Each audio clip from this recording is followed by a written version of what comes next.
قامي جرګه نن شروع سوله 11 اکتوبر دی نو دا جرګه خو ډیر انتظامات ورته سوي وو ډیر مطلب هغه منډې ترنډې ورته سوي وې ډیر محنت سوی وو بیا حکومت پر دې پابندي ولګوله دا یې کله عدم کړلو دا یې مطلب له لیسټه وایستل حتی چې وزیر داخله دا اعلان وکړي چې پاسپورټ به هم در بلاکو او شناختي کارډونه به هم در بلاکو هغه مفتي منیر شاکر ورته ویل و ستا شی دی ستا خپله خوښه ده کې بلاکه یم ستا خوښه ده کې خلاصه یم ستا خوښه ده ولې د 1980 کاله مخکې پاکستان و موږ پر دغه خاوره پراته وو دا زموږ کور د پلرو د نیکهګانو نو زما د پلرو د نیکهګانو پر مځکه زه پروت یم که ته ما شناختي کارډ تا راکړی و زه نه وم درغلی نو چې تا راکړی و نن کې ته بلاکه یې پر دواړه سترګې بلاک پروا نه لري مې شناختي کارډ دی دې دپاره چې بلاکې کې دا اوس عجبه خبره شروع سوله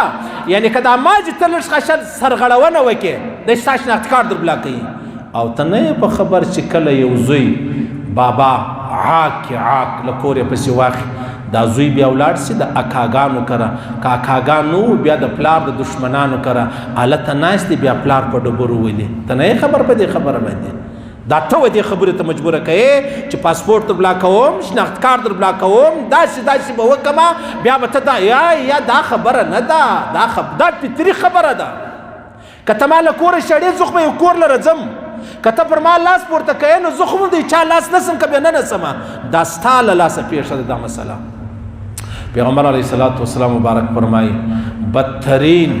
حکمران هغه دی چې هغه ظالم وي پیغمبر علیه الصلاة والسلام فرمایي سختترین عذاب الله پاک و هغه حکمران ته ورکوي چې خپل پر حق له ما غواړي موږ رعایا او ما ته زما و ستا حق نه راکوي تاسو به دې خبره پوهېږئ ما او تا چې په دې وطن کې اوسېږو موږ ته د روزګار ترتیب را کړی ما او تا ته د بجلۍ و د ګیس ترتیب را کړی دی 1 روپۍ ګټمه او 2 روپۍ ټیکس راڅخه اخلې نو ولې نو ستا حق پوره دی ستا د بچیانو قریبانو عزیزانو ستا هغه د مړه سر لا هم خپلې پیسې معلومې دي زه ژوندی یم بچی مې د لوږې مري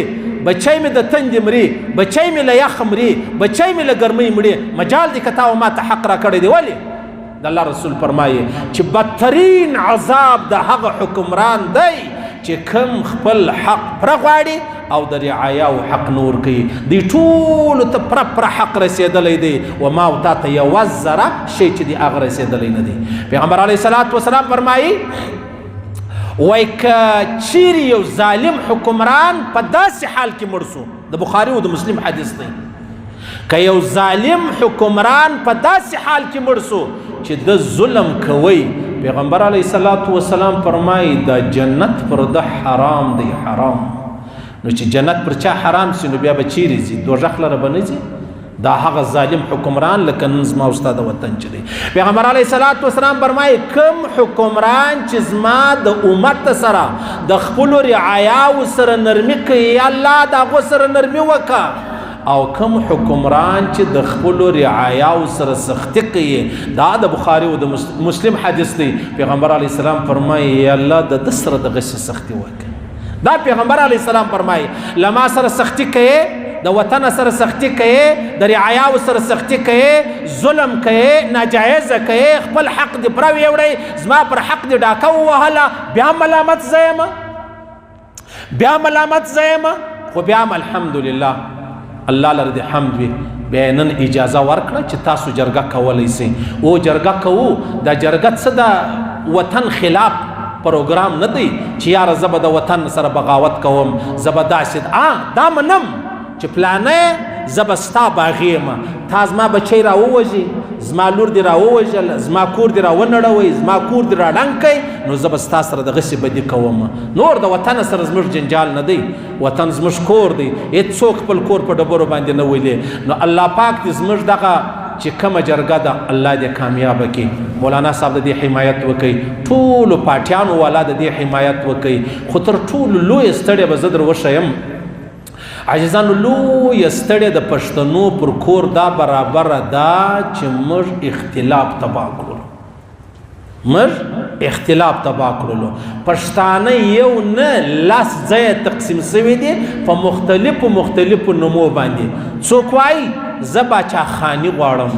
څوک وایي نه عمران خانی پکار ده، څوک وایي د خان شهید سیالي پکار ده، څوک وایي یا نظام اسلامی پکار دی. باچا خانانو ته نشنلیانو ته باچا خانی ونه رسېدله، پیټیایي والا ته عمران خانی ونه رسېدله، پښتونخوا والا ته د خان شهید سیالي ونه رسېدله،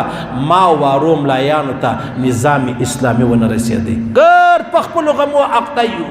هر سړی بیا په مټ کې داسې خلک سته د یو ګیلې په توګه خپله پارټۍ جلا کړې ده. اوس په دا یې سر نه خلاصېږي چې دا زه جلا سوم، ته جلا سوې، یا بل جلا سوې. ستا څه خیال زه حق راوړلی سم دې وطن لره؟ ما او تا تر ګریوانو سره نیولې دي،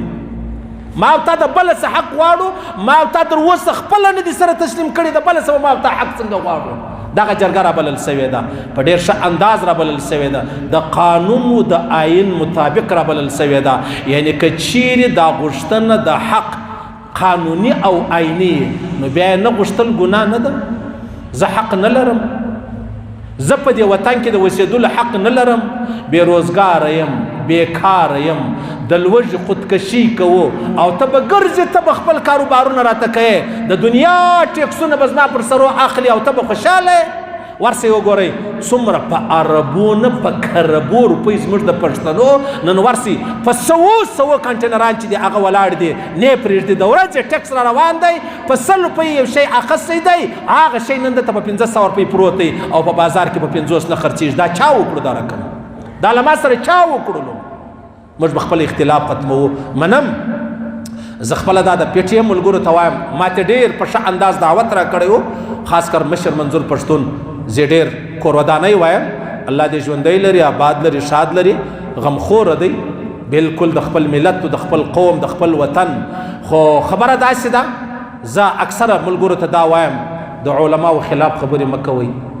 د جهاد خلاف خبرې مه کوئ،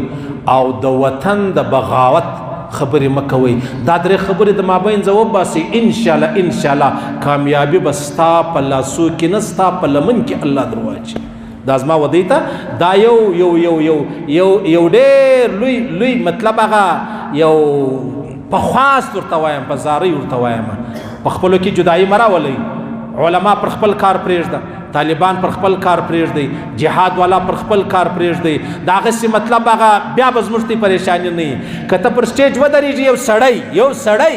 هغه ټولو علماو ته بد وایي، نو بیا د علماو همدردي د سره کېږي؟ نه کېږي، قطعا نه کېږي. د آیین مطابق، د قانون مطابق پر دا ځکه حق غوښتل، دا ما او تا ته الله او رسول د آیین و قانون د پاکستان قانون د حق ما او تا ته را کړی دی. موږ دعاوې کوو الله دې دا جرګه کامیابه کړي. الله پاک دې دغه جرګه د مسلمانانو دپاره، زموږ د وطن د پاکستان دپاره، خاص کر د پښتنو دپاره یو خوږ زیری وګرځوي.